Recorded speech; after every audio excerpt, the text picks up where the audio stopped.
One rainy afternoon, a curious boy named Adam sat in his grandfather's old library. The room was filled with shelves of dusty books, some with golden covers and others with worn-out pages.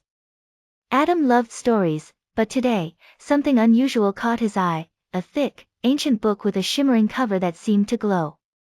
He pulled it from the shelf, and as soon as he touched the cover, a soft wind blew through the room. The pages flipped on their own, revealing words that sparkled like stars. Suddenly, a bright light surrounded him, and before he could react, he felt himself being pulled into the book. When the light faded, Adam found himself standing in a magical forest. The trees were tall, their leaves shining like emeralds, and the air smelled like sweet honey.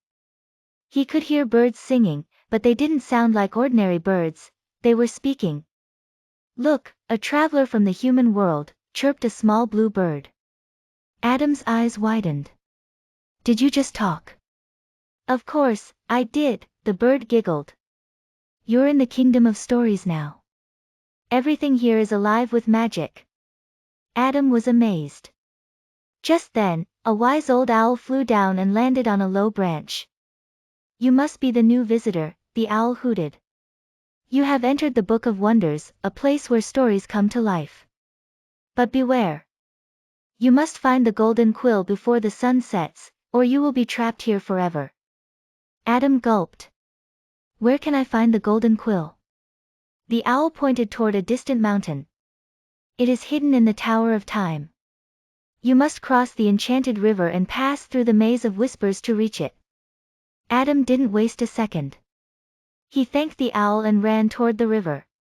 But when he arrived, he found no bridge, only a talking fish. "To cross, you must answer my riddle," said the fish. "What has pages but never speaks?" Adam smiled. "A book." The fish laughed. "Correct. Step on the floating stones, and they will carry you across." As he crossed, Adam felt excited. He was living an adventure from a real story. On the other side, he entered the maze of whispers. The walls were made of tall hedges, and strange voices whispered from every direction. "This way," said one voice. "No, go left," said another. Adam knew he had to trust himself. He closed his eyes, took a deep breath, and listened carefully.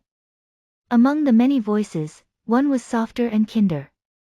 He followed it and soon found the exit. At last, Adam reached the Tower of Time.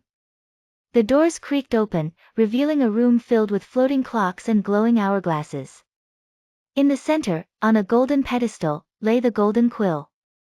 As he stepped closer, a shadowy figure appeared. It was the guardian of stories.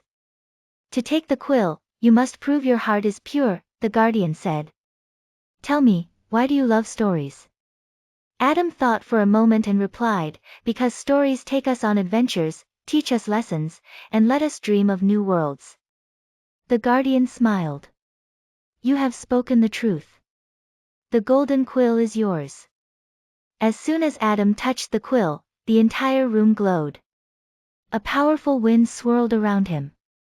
The next thing he knew, he was back in his grandfather's library, the magic book resting in his lap. Had it all been a dream? Adam wasn't sure. But when he looked down, he found the Golden Quill still in his hand. With a big smile, he opened a notebook and started writing his own magical story, because now, he knew the true magic of books. As Adam held the Golden Quill, a warm glow surrounded it. He felt a strange energy running through his fingers, as if the quill itself was alive.